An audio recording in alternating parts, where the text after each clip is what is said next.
The Galactic Council chamber buzzed with nervous energy as Ambassador Crixal adjusted his translator module. His forearms trembled slightly, a sign of deep concern among his species.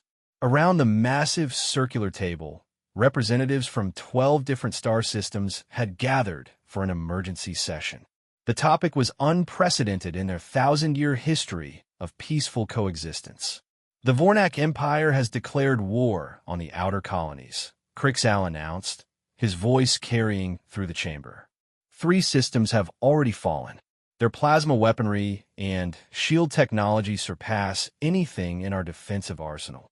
The Zentari representative, a crystalline being that glowed with inner light, pulsed dimly. Our energy weapons prove ineffective against their adaptive armor. Each engagement results in devastating losses. What are the mechanoid collective's drone swarms? Asked another delegate. Destroyed within minutes, came the grim reply. The Vornak possess electromagnetic pulse weapons that render our automated forces useless. As discussions grew more desperate, a small figure at the far end of the table raised a hand. Ambassador Sarah Chun, representing the newest member of the Galactic Council, cleared her throat. Humanity had joined merely 5 years ago, considered a curiosity by most advanced civilizations. They possessed no energy weapons, no faster-than-light missiles, no quantum shields. Their military technology seemed almost primitive by galactic standards. Earth offers its assistance, Chun said simply. A ripple of polite dismissal ran through the chamber.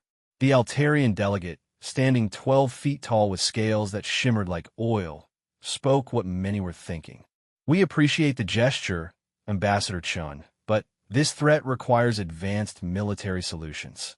Your projectile weapons and chemical explosives would be inadequate. Chun smiled slightly. With respect, you've been fighting the Vornak on their terms.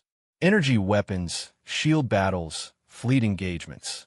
These are games they've mastered over centuries. But they've never encountered human warfare doctrine. And what doctrine is that? Crixal asked, more out of politeness than genuine interest. Patience, precision, psychology. Chun stood, activating a holographic display. The Vornak are conquerors.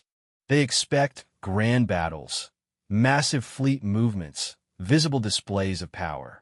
They've never faced an enemy that strikes from shadows, from distances they cannot comprehend, targeting not just their bodies but their minds. The chamber fell silent. The Zentari representative flickered curiously. You speak of hiding? Of running from battle? Not running, Chun corrected. Hunting. There's a difference. She touched the display, showing battlefield recordings from the fallen colonies.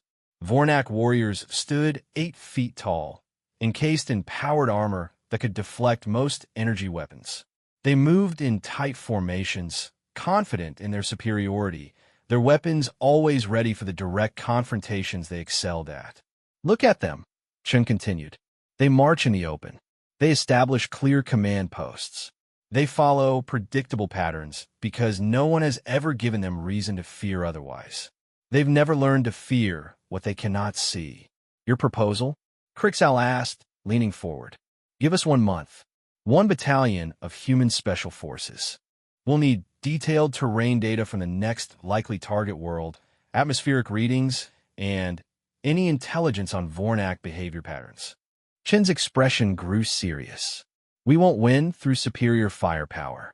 We'll win by teaching them something they've never learned in all their conquests, which is fear of the unseen, fear of distance, fear of an enemy that turns their own strengths against them. The council exchanged uncertain glances. What choice do they have? Their conventional forces were being systematically destroyed. The mechanoid delegate process probability calculations at lightning speed before speaking. The logic is unconventional, but our conventional approaches have failed. What do you require? Chin smiled again, but this time it didn't reach her eyes. Transportation for 200 of our best, and acceptance that our methods will seem unusual to your sensibilities. Humans learned long ago that the most effective warrior isn't always the strongest or the best armed. Sometimes, it's the one who never lets the enemy see them coming. The vote was close, but desperation won. As the council dispersed, many wondered if they had just made a terrible mistake.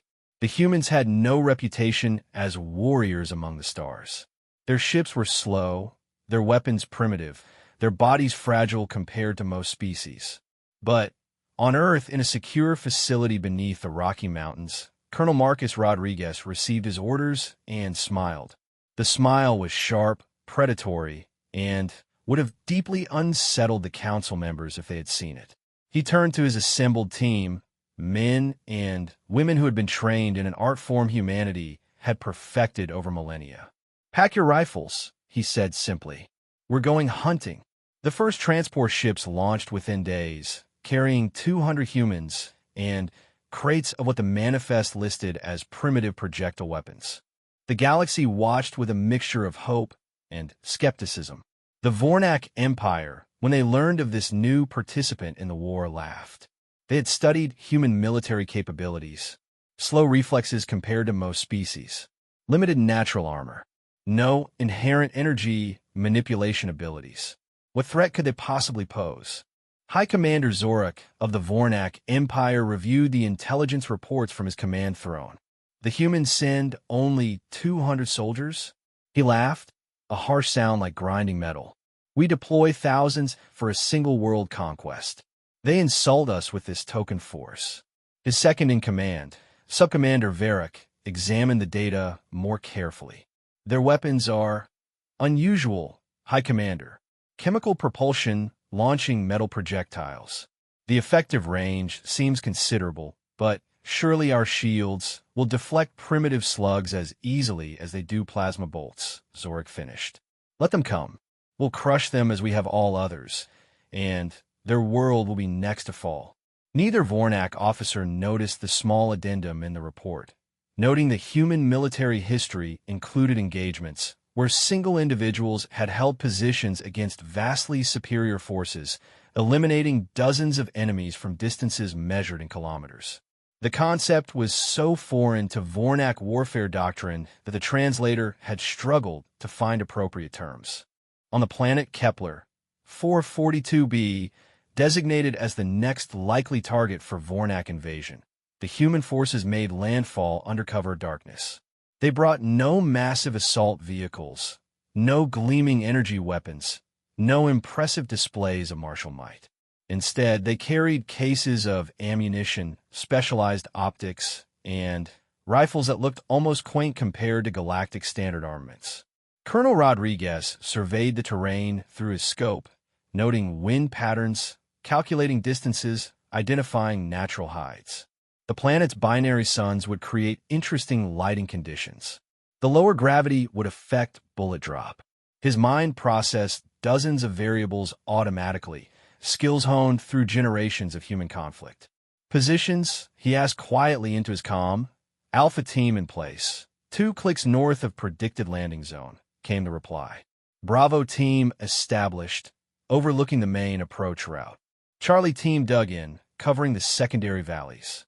One by one, his sniper teams reported their positions. 200 humans, scattered across hundreds of square kilometers, invisible in their ghillie suits and prepared hides.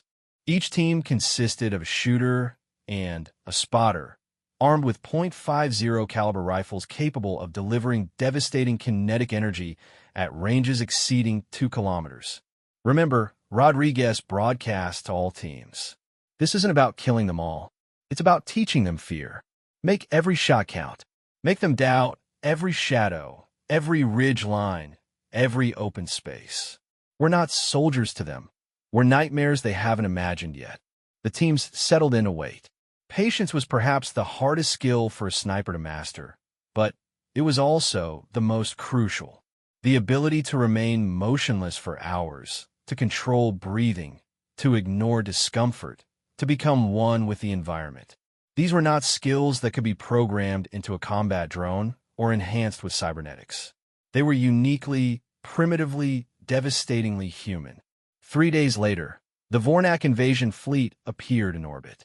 Massive dreadnoughts bristling with plasma cannons, Troop transports carrying 50,000 warriors, fighter escorts that could dance between laser fire with graceful precision.